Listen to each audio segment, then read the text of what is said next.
Hey YouTubers, welcome to my channel. Another day, another task on the Mercedes. So today we're going to be doing an oil change. So I haven't done this on this car before, so I had to sort a few things out first of all. So the first thing you're going to need, and you're going to need to get in advance, is one of these oil cap removal tools. I got this pretty blingy one. It's from PK Tool. Let's give them a quick shout out. There's the part number if you're looking for it. Cost me 20 bucks. So that goes nicely on the oil filter cover.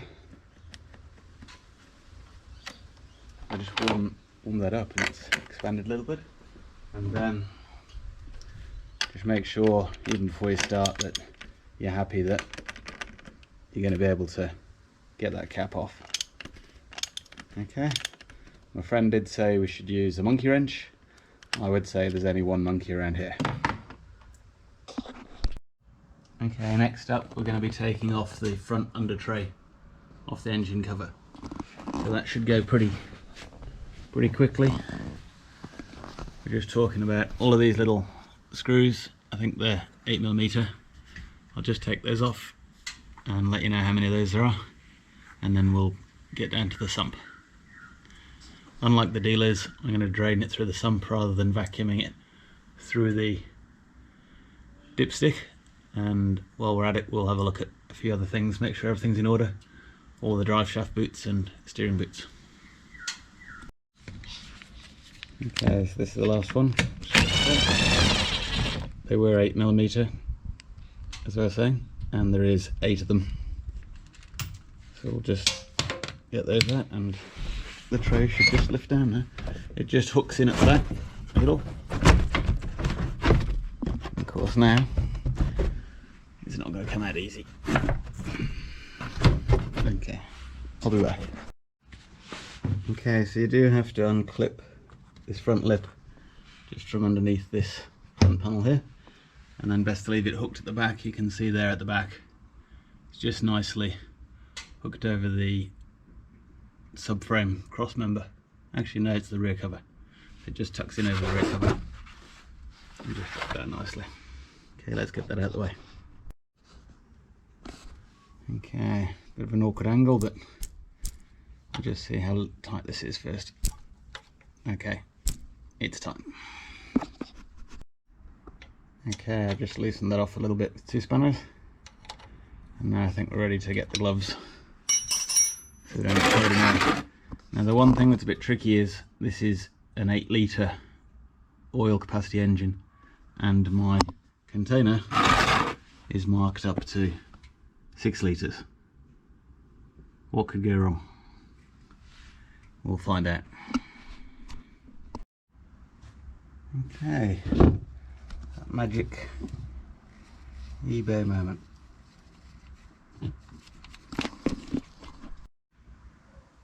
Okay, let's go for the magic YouTube moment.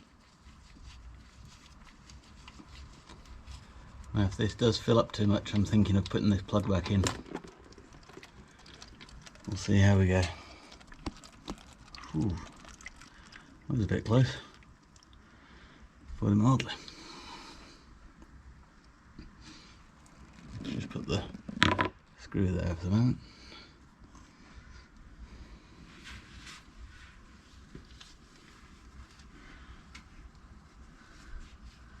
What do you think? Will it or won't it? That's 4 litres.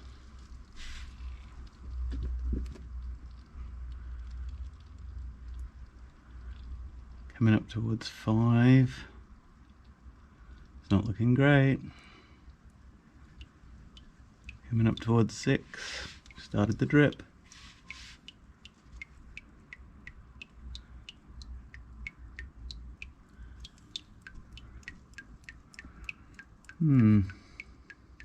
It's slowing. Getting close now. I think we'll be okay. It's going to be super full though. Here we go. Last of the line. Nice.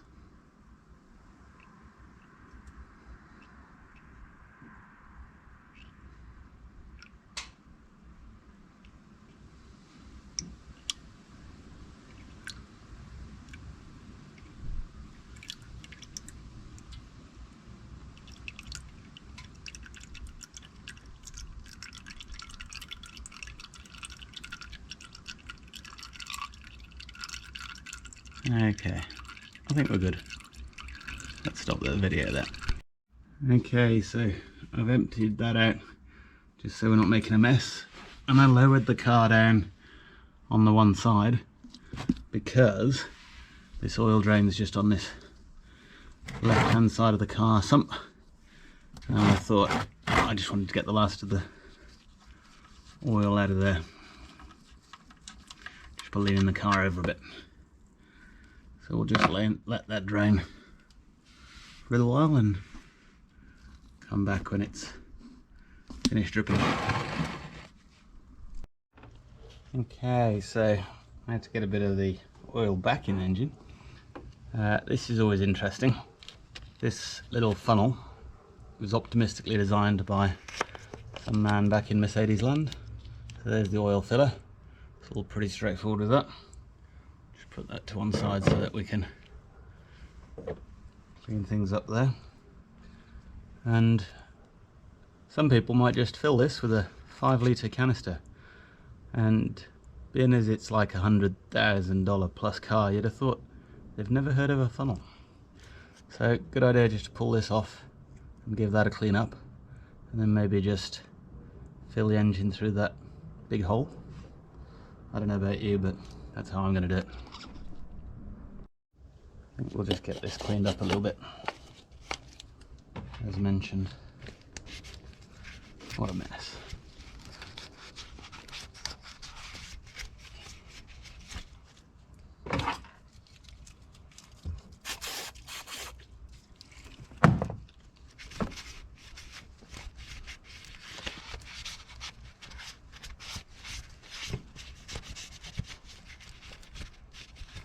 Look, shiny.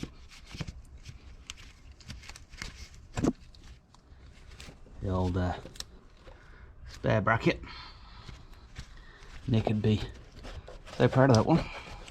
Look, 1, 2. Yeah, it does 2 things, and it's got no further fixing down there. It's got a couple of spare fixings, a couple of bolts, and just generally make things look in smick.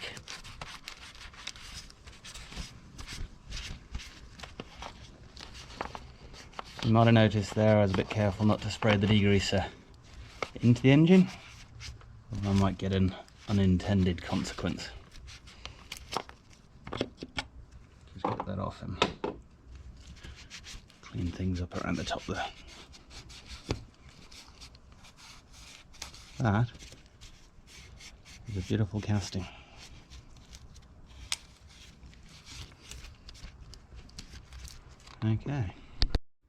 Okay, so while the oil's just draining down the bottom there, just get the filter out.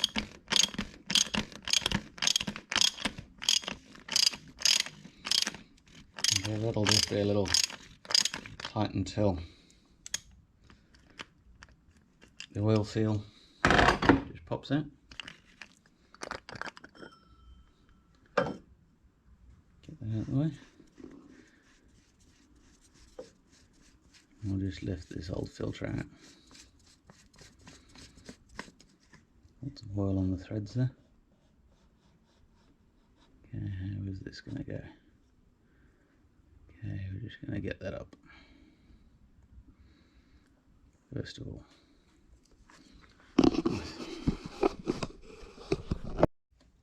Okay, and then just carefully wiggling the filter out.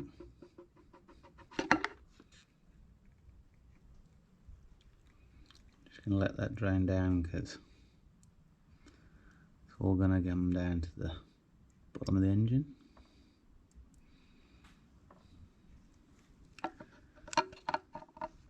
It is worth just checking that that filter looks pretty similar to the new one.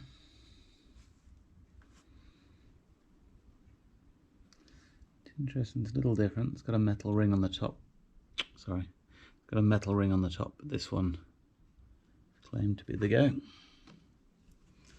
I think we'll be fine. This one's metal, top and bottom. Just put that up there to get that out of the way.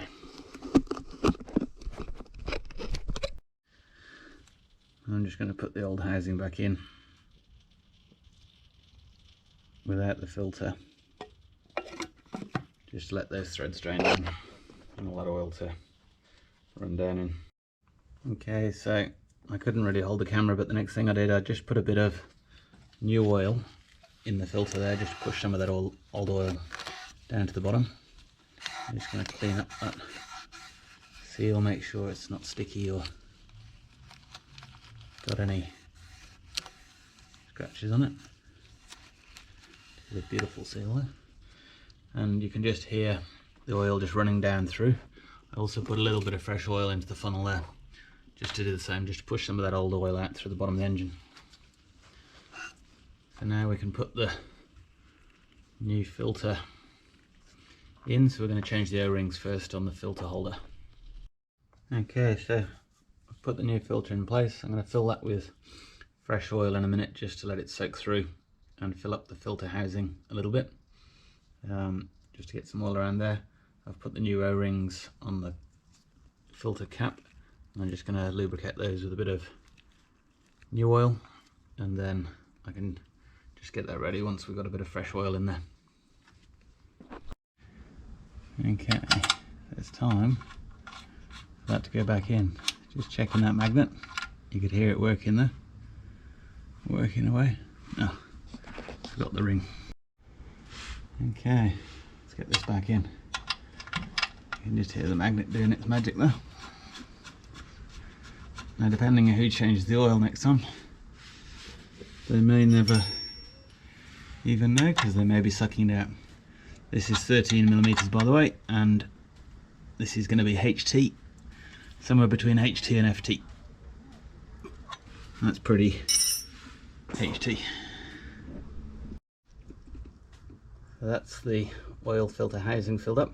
You can just see that draining down the middle, down through the valve, and all of the oil filter completely soaked. Beautiful new oil. Put the cup back on the top, and that will take a bit of a push in to get into the centre of that filter, and then shouldn't be too bad once we get started.